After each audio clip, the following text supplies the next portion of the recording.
Hi and welcome back to Normski TV, doing a preview for the game Arsenal away to Wolves tomorrow. Kickoff, I believe, is around 6 o'clock. And yeah, it's another game, another big game that we need to go and win. The last time we won there was last season where we beat them, I believe it was 2-0. Obviously, we play them tomorrow. It's going to be a tough game.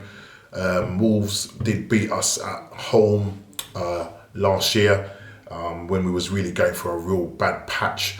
But since that, Arsenal have, I'll say kicked on, and Wolves have basically gone the other way.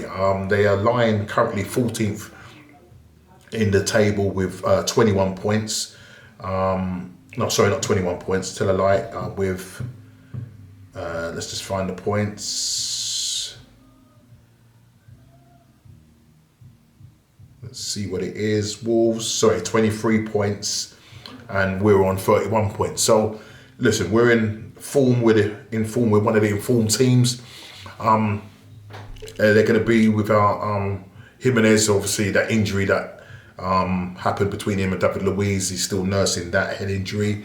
I think he had a fractured skull. So, as I said, at the time when it happened, it was really horrible.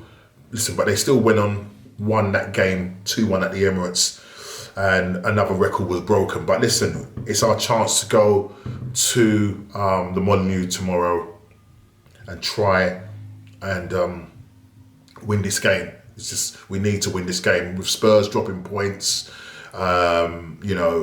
this is our chance to try and see if we can leapfrog them, albeit for a little while, because they have got 2 games in hand on us. But listen, their next game is Chelsea on Thursday. So listen, it's going to be a tough game for them. But we just need to go and do our business and, go to Wolves and try and get the 3 points. The good news is that we saw a number of players coming back to training. Bukayo Saka and Aubameyang were in training today. Kieran Tierney looks like he's going to be still missing for the trip to Wolves tomorrow. They're obviously going to assess Saka's fitness, because obviously he was nursing a hip injury. Matt Ryan, who's on loan from Brighton, is obviously nursing a hip injury, so it looks like Runnison will probably be the other goalkeeper that's going to be on the bench. Now, as I said, our form going into this game, we're unbeaten in 2021, and we want to keep it that way. As I said, with Aubameyang coming back, hopefully, he'll be fit for the game. Whether he will start or not, who knows? As I said, the players, that started against Man U, as I said, I was pretty shocked, because obviously not seeing Saka in the team, and I thought the worst, that we'd probably end up losing that game. But listen, I would say it was a fair result, getting a 0-0 draw, and we had a much weaker team than Man U. They had a much stronger side. So listen, hopefully, we can go to the Molineux with a fairly strong side. Now, there are a number of players that have gone on loan today. I'm kind of doing a preview stroke transfer daily, so I'm going to be kind of going in and out.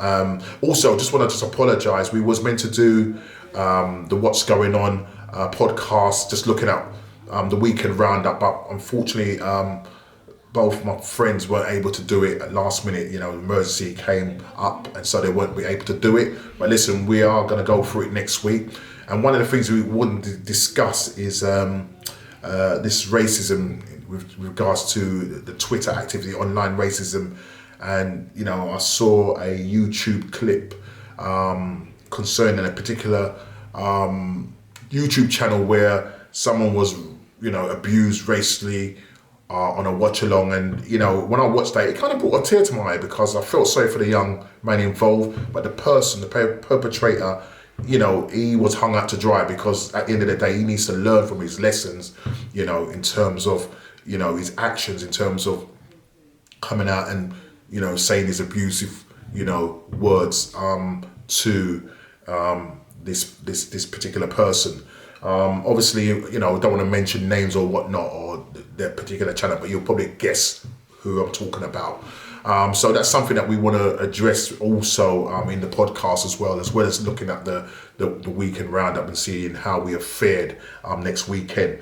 But let's get back to the game in question. That's Wolves away, and going through my predicted lineup, and obviously the players that are going to be available to us, and obviously with the transfer, it's deadline day today as well, and it looks like we have lost a number of players that's gone out. Whether we're going to get anybody in at the last minute, who knows? We are looking for a left back. Kieran Tierney is obviously still out injured, so the chances are that Cedric Suarez is going to start on the left, and it looks like Bellerin is going to be the one that's going to start on the right. So when I come to my predicted lineup, that's the likelihood that you're gonna see from that. So going ahead with this game, as I said, it's another game where we can get some points. As I said, we're unbeaten in 2021. We have one of the best, if not the second best, defensive record in the league. So that's really good. So Arteta seems to be sorting out the back again. We seem to be more solid at the back, and we're starting to score goals, which is really good. So I'm hoping that the players that are going to be available to us tomorrow will be a strong side going up there, and that we'll be able to go there and take the 3 points. We obviously got to look out for some of the dangerous players, the likes of Traore, who's a strong fella, very quick, and they've got a number of people, especially in the midfield, a number of players in the midfield that are very, very strong. And we just need to, watch out for them. As I said, you've got Adama Traore, Pedro Neto, just, to name a few, Ruben Neves, so we have to watch out for these guys. Fabio Silva, young player for them. So we have to, as I said, watch out for these players. They do play the counter-attack football, so we need to take the game to them. Let's be aggressive, in terms of how we take the game to Wolves. Look after the ball well, and just make sure that we don't leave no spaces behind. Now, I am going to go with my predicted lineup, starting off with Leno in goal. That's who I'm going to be picking in goal. Leno, who's had a very consistent run of games and has been playing really well for us. So Leno for me is gonna obviously start in goal. Now the right back, with a number of players gone, like Maitland-Niles, Mustafi now, who's gone to Schalke. We don't have much in terms of utility players now playing in that position. Maitland-Niles obviously has gone to West Brom on loan, and Willock is obviously signed for Newcastle. So Odegaard, he might be, a big shout to maybe not say coming from the start, but he's got a better chance now of getting more minutes under his belt, and he's obviously a jump ahead of the likes of Willock and Maitland-Niles. Now, as I said, the back four is going to be Bellerin at right back, Holding, who's been our consistent defender. His consistency is just really doing a great job in the back. At first, the time when we was going through our bad run of games, he wasn't playing well, but he seems to have turned that all around, and he's our go-to defender right now. Next to him, I want to see Gabriel. I want to see Gabriel. I'll need to see him get minutes, but knowing Arteta, he's probably going to start David Luiz next to Holding, and obviously Cedric Suarez at left back. That's where we're going to be going with. So my back four would be Bellerin, Holding, Gabriel, and Cedric Suarez. And now in the front, the two in front, we'll go with Thomas Partey and Granit Xhaka as the two midfielders, one holding and one kind of a bit more advanced. Now, Saka was seen in training, but he's going to be assessed. But if he's fit, then he's starting on the right. Now, this is going to be difficult, but No, actually, it's not going to be difficult because Pepe has had a great game. So I would start Saka on the right, obviously Smith Rowe in the hole, Pepe on the left, who's been really working hard for the last 2 or 3 games. Starting on the left, he's really starting to find his feet again, and that's really good. He seems to be enjoying his football. We'll start him on the left. Now, Lacazette, Arteta was asked in his press conference, whether he'd be okay for the game. He did fall awkwardly in the game against Man U. They said he had to just go to hospital just for some series of tests, just to make sure, X-rays, just to make sure everything is okay. It seems like he's okay. It seems like he's back in training. Now, I would start Lacazette again up front. And obviously Pepe on the left. Aubameyang, if he's fit, will unfortunately have to come off the bench. I know that sounds mad, but if everybody disagrees with me, please put it in the comments. But I think with the team that we've got, there's consistency in that team, and you don't want to, sort of mess up the rhythm and just the whole, the whole ethos of the team. You know what I mean? Right now they are playing quite well together. I'm not saying that Aubameyang, he has been scoring. It's just that he had to have some personal issues that he had to deal with, and so. We want somebody coming back with the right frame of mind. So I think he would have to sort of come off the bench, which is good because then we'll have a pretty much strong bench. So that's who my 11 would be. In terms of a predicted score, I am going to go with another 2-1. Yeah, I'm going to definitely go with another 2-1 win. But let's just take the game to them. Let's go there with positivity. The only thing I would say is let's start the game faster, play much quicker. Let's be on the front foot, close them down, take the game to them, close down the space. Yeah, make sure we look after the ball because, as I said, they have got dangerous players like Adama Traore who can hit you. He's a strong player, so we're going to need our defence and our midfield to really come correct. Thomas Partey didn't have a brilliant game against Man U. And he came out on his social Insta, Twitter, was just saying that it wasn't one of his best games, but it was good to have 90 minutes under his belt. So the more he gets minutes under his belt, the stronger he's going to get. And I know that this guy is going to really come correct for Arsenal. So I'm going with a 2-1 win to the Arsenal. Now, obviously, just want to talk quickly about transfers. Joe Willock has obviously agreed to join Newcastle for the rest of the season on loan. At first, the family they couldn't come to an agreement, but now it looks like everything's been sorted. It's been announced, and he's now gone to Newcastle. Hopefully, he will get some game time under his belt, and it's a good club to go to. You know what I mean? And I think he will do well there. What will happen in the summer is another big question. As I said, with Odegaard looking like he wants to have a permanent deal, it might mean that Willock may have to go on a permanent move, but we'll have to watch this space. Mustafi, I'm hearing, which is good. If I can just find the details on Mustafi, it looks like his contract basically has been terminated, and that was done today. So that's really good news. Mustafi now is off our books. It looks like he's, according to Sky Germany, has signed for Schalke. Arsenal have agreed to pay off the rest of his contract, or terminate the rest of his contract, and he's signed a deal with Schalke, and he did have, on the whole, a turbulent experience in North London. More negative than positive, you know what I mean? And I wish him all the best. That's another wage bill off the books.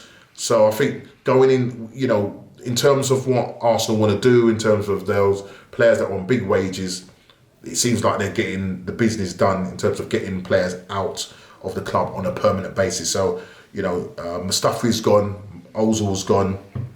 Obviously, Sead Kolasinac, who's on loan to Schalke as well, he will probably end up staying at Schalke. Obviously, he'll come back from his loan deal, but the chances are he's going to end up, maybe signing a permanent deal with him. That was his original club. Now, we do need to get a left back in. We've been linked with Patrick Van Aert. Whether that will happen today, he's only got 6 months left on his contract for Crystal Palace. He would be a good backup. for Kieran Tierney, but the only thing is that he's looking and vying for a place for the Euros. He plays for Holland, and he wants to see some game time. He's not getting much game time at the moment at Crystal Palace. So how is that going to work when he comes to Arsenal? But at the moment, the situation is that Kieran Tierney is quite injury prone, so we do need to have somebody there that can come in and cover him. We can't always be relying on Cedric Suarez to go and cover that position. So, again, we have to wait and see. But yeah, the Sky sources, as I said, that Shkodran Mustafi, if I pronounced his name right, has just signed his contract with Schalke, and that's his contract is already being terminated, and as reported 6-month deal until the summer. Then he's a free agent. Now all the files need to be done is to be uploaded, and then it's a done deal. So thank you very much, Shkodran, for your services, and Talio. It's good to know you, but mate, you're not the one for Arsenal. Reiss Nelson, it looks like he's going to stay. At the moment, nothing's come in terms of him going to any Championships club, so there's a chance that he could stay. According to transfer expert Fabrizio Romano, Nelson's chances of staying at the Emirates are higher than sealing a move elsewhere. So listen, if he does end up staying, he needs to fight for his place, you know what I mean? And there's not a lot of competition, so there's a lot of people ahead of him, so I don't know how it's all going to work out. It's a difficult one, but all he can do is get his head down and work really hard to try and stake a claim for that wing position. Just to see if there's any other news. As I said, I spoke about Willock. Mustafi's gone. Ainsley Maitland-Niles is gone. And I don't think we're going to see much other deals. I mean, there were other deals like Zach Medley, he's gone to Kilmarnock. So, he's gone there. I don't know if he's gone there on loan or it's an actual full deal. Yes, it is a loan deal, I believe. But he may end up signing a permanent deal come the summer. So all in all, it's been an okay transfer window with the money that's not about. A lot of the deals that we're seeing are loan deals. Liverpool have signed a guy called, I think it's Ben Davies from Preston. They've signed him, and it's a good move for him. You know what I mean? And I think there's another guy that I think they're signing from Schalke as well. So there's a lot happening in the window in terms of loans, but there's not a lot of permanent deals because because of this pandemic and everything that's going on, a lot of teams have not got the money to be going and purchasing players on a permanent deal. So with less than 2 hours before the window closes,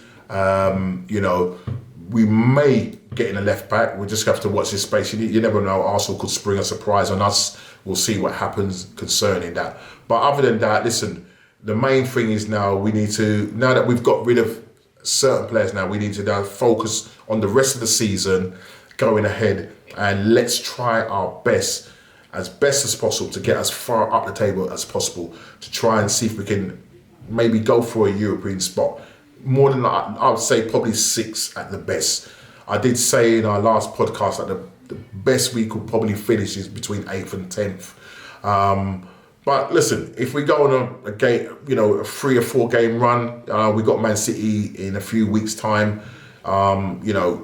We just want to make sure that we win those games because that's going to be a tough game at home to Man City. So, our next few games, Wolves, I think Aston Villa and Leeds, going to be tough games. Leeds, as I said, they beat Leicester away.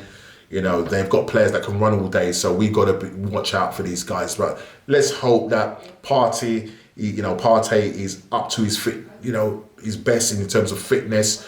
Saka's back, Kieran Tierney is back, and that we got a fully strong, full strength squad going ahead for the rest of the season. Yes, injuries are going to come because a lot of games are being played in close succession of each other. So, you know, it's about Arteta rotating the side. But listen, mate, when you got the likes of Willian, I'm telling you, you cannot be bringing on Willian again. It has to be Odegaard. It has to be Odegaard. You can't make that mistake again, Arteta. Please do not make that mistake again. But listen, guys, it's been a pleasure. I'm on 115 subscribers, 5 away from 120. Remember what I said, 5 away from 120. Listen, let's get to 120 by the end of this week, you know. Road to 120. It might not sound like much, but listen, guys, I thank you for, subscribing to the channel, supporting me, watching my videos and stuff like that. And as I said, if there's anything that I can do better, please put it in the comments. It's been a journey. I'm still enjoying it, and just look out for more content, new content as the channel progresses. Listen, take care. Please like, subscribe and share, and I'll see you on the next one. Take care.